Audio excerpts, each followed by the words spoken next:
Hi everyone, this is your math guru. In this video, I'm going to show you how to solve the following sets of quadratic equation using the completing the square method. Please don't forget to click on the like and subscribe button below for more easy to understand math concepts. In the first example, we have x squared plus 6x plus 6 equals to 0. To complete the square, the first step is to make sure that the coefficient of x squared is 1. In this example, the coefficient of x squared is 1. The next step, I'm going to move my constant to the right hand side, which is plus 6. So I have x squared plus 6x equals negative 6.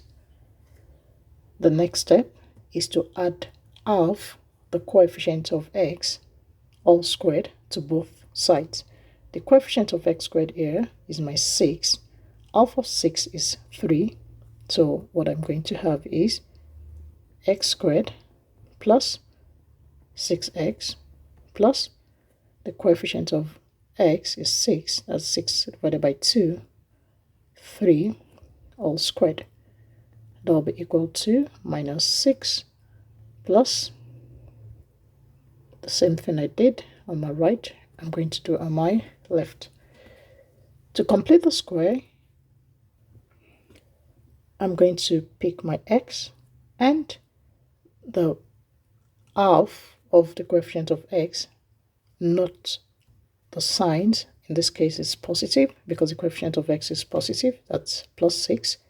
So to complete the square, I will have that as x plus 3 all squared equals, resolving my right hand side, I have minus 6 plus 3 squared, that's 3 times 3, 9.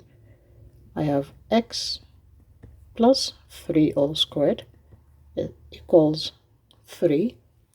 And to find x, I'm going to find the square root of both sides.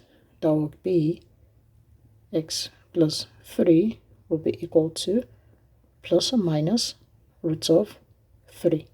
Therefore, the value of x, taking my plus 3 to my right hand side, will be negative 3 plus or minus root of 3.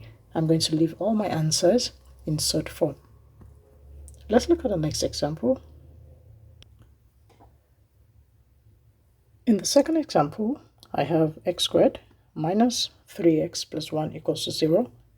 Like I did in the first example, the first step is to make sure that the coefficient of x squared is 1. And in this example, the coefficient of x squared is 1. The next step is to move my constant term to the right hand side.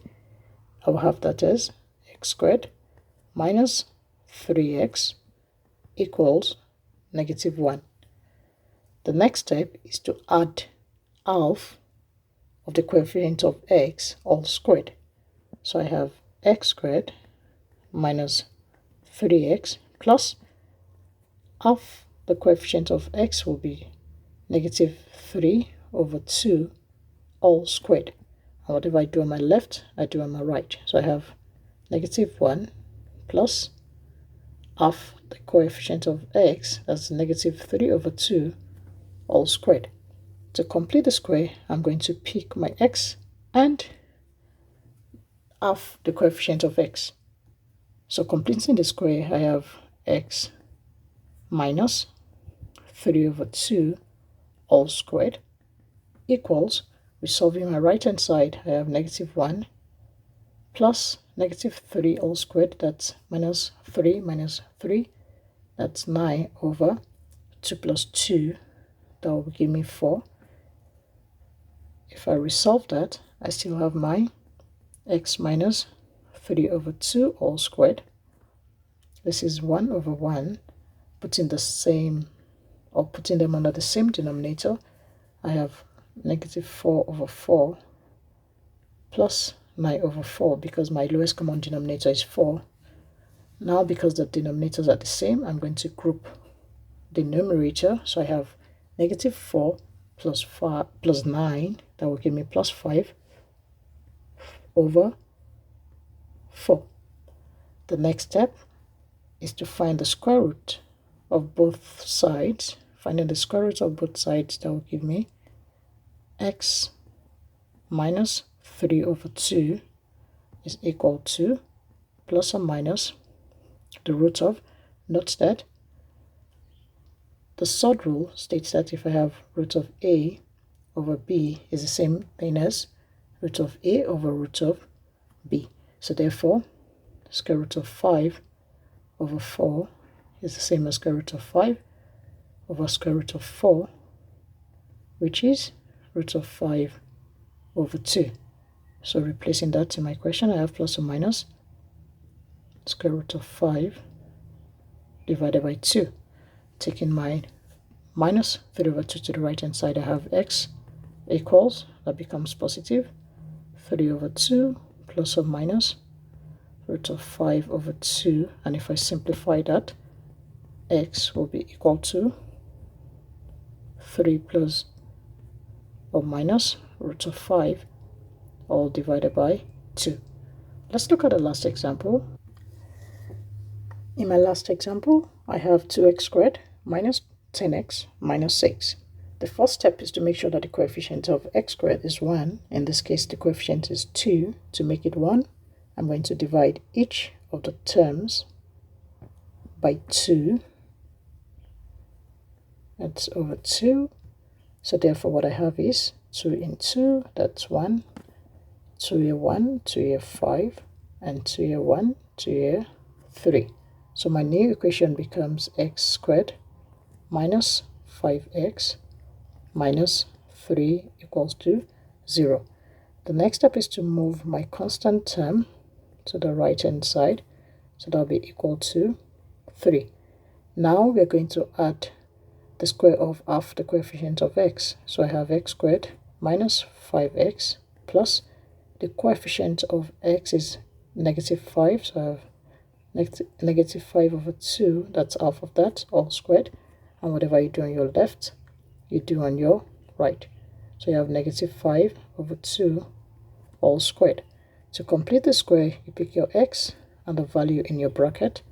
So that will be x minus 5 over 2, all squared, equals, simplifying the right hand side, I have 3 plus 25 over 4. That's over 1.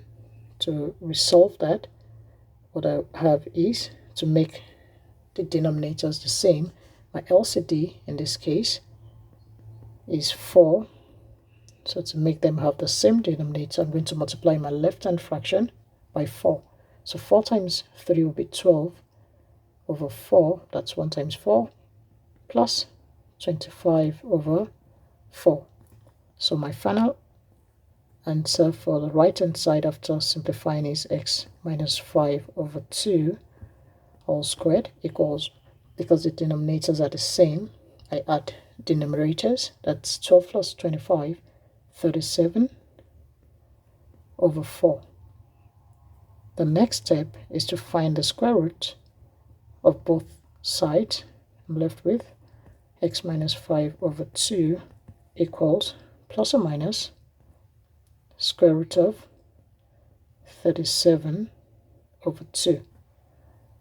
Note that rules of third, roots of a over b, like I did in the last example, same thing as roots of a over roots of b. So therefore, moving my negative 5 over 2 to the right hand side, I have x equals 5 over 2 becomes positive, plus or minus root of 37 over 2, putting them under the same denominator. Therefore the x is, note that all my answer for this example is in third form. So I have 5, I'm going to adjust that to put all under the same denominator, so plus or minus root of 37 divided by 2. Thanks for watching. Bye.